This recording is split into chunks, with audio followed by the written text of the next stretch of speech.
Okay, let's jump right into this explainer and completely shift our mental model.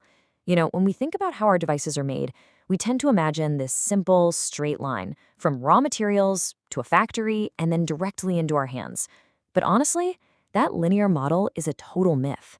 We're actually looking at a fragile, highly entangled global supply web. It's a system defined by extreme geographic dispersion, intense geopolitical tension, and some really deep structural bottlenecks. Take a look at the device you're probably holding right now and consider this massive number. From the initial extraction of raw minerals in the ground to the moment it was finally delivered to your pocket, the components inside your smartphone traveled approximately 500,000 miles.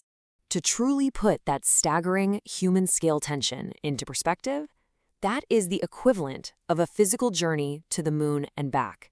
And that monumental logistical effort is required just to create a single everyday smartphone.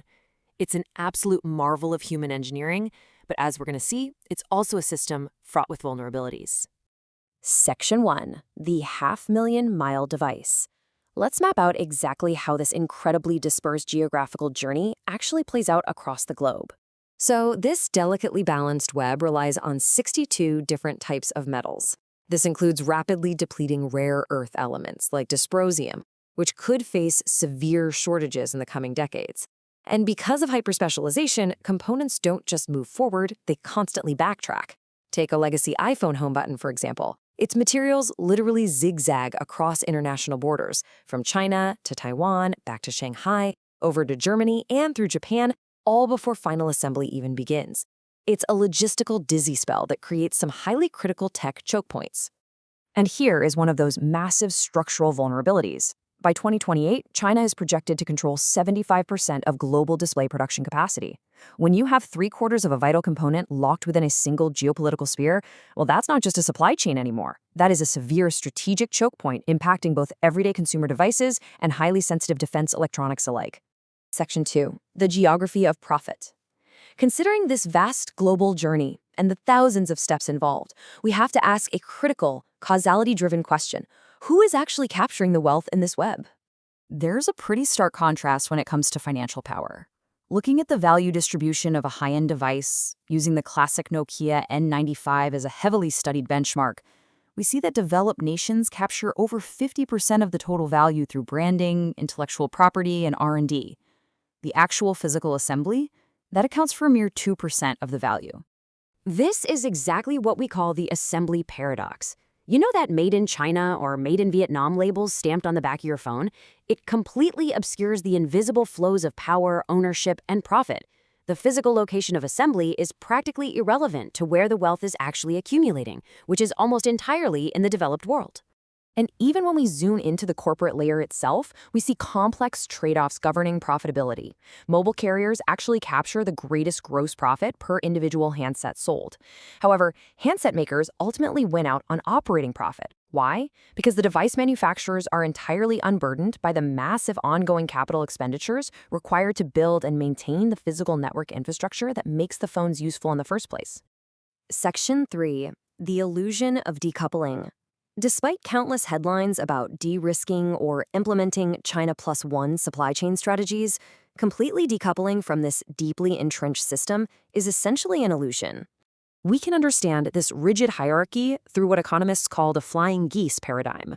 The system is structurally locked geographically. The US, Korea, and Japan lead the flock in upstream innovation and R&D. Taiwan heavily dominates the hyper-advanced semiconductor foundries, and China leads in unparalleled mass manufacturing and component ecosystems. These roles are incredibly difficult and wildly expensive to replicate or shift overnight. China really remains the remarkably resilient heart of this web. In 2022, they produced roughly 70 to 80% of global smartphones, maintaining a massive 20 to 50% cost advantage over regional competitors. But here's the real twist regarding diversification. When companies attempt friendshoring by moving assembly to Vietnam or India, it's frequently Chinese firms themselves opening and owning those new overseas facilities. They maintain their leverage, just under a different flag. Section 4. Cascading risks and costs. So what actually happens when a web this tightly wound breaks down? Let's zoom in on the vulnerabilities. Looking at past industry shocks like the Samsung Galaxy Note 7 battery crisis, we see the cascading effects of a fractured supply web. When a defect occurs in a single localized component, tracing the root cause becomes a forensic nightmare simply because the web is just too vast. This obscures responsibility, leading to botched recalls. Worse, it creates immense spillover risks. Because major competitors often use the exact same specialized suppliers, a critical failure at one facility can instantly threaten the entire industry. The supply web has grown so incredibly opaque that brands like Apple are now forced to use cutting-edge social media analytics. They literally have to mine texts from consumer complaints on X and Twitter just to crowdsource and figure out which exact factory in their own sprawling supply chain is failing. It's a massive blind spot. But beyond the economic and logistical risks, this causality-driven system is built on a very harsh ethical reality. The relentless drive for efficiency relies on the extraction of conflict minerals, like tantalum, tin, tungsten, and gold, which often fuel armed conflict and child labor in regions like the DRC. Furthermore, major component firms have repeatedly been cited for severe labor violations, harsh working conditions, and alarming safety incidents, including toxic gas poisonings. Recognizing the catastrophic long-term risks of this linear extraction model, where resources are mined, used, and then dumped as millions of metric tons of e-waste, companies are desperately trying to pivot. They're shifting toward a circular economy model. By utilizing aggressive trade-in programs like Apple Giveback, they aim to create closed-loop systems that reclaim precious minerals directly from old devices, theoretically reducing their reliance on that toxic linear supply web. Section 5, the unconnected billions. Now let's look forward and examine the human impact of this intricate global machinery on the massive populations left completely outside of it. Despite the mind-boggling scale and efficiency of this global supply web, a staggering 2.7 billion people remain entirely unconnected to the internet today. And the primary barrier isn't a lack of cell towers, it's the insurmountable upfront cost of purchasing an entry-level smartphone. There is a major structural bottleneck keeping those billions offline. When we break down the cost of a device in developing markets, base manufacturing is only part of the story. Exorbitant taxes and import duties alone account for roughly 30 to 40% of a device's total retail cost. The system literally prices the poorest users out before the phone even hits the shelf.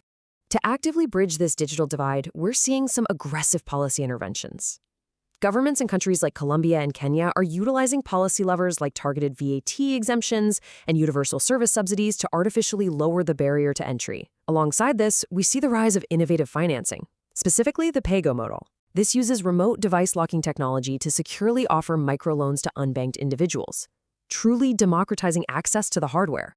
And while some nations, such as Pakistan and Rwanda, are bravely attempting to bypass the massive global web by spinning up local device assembly to lower domestic costs, they face a brutal reality.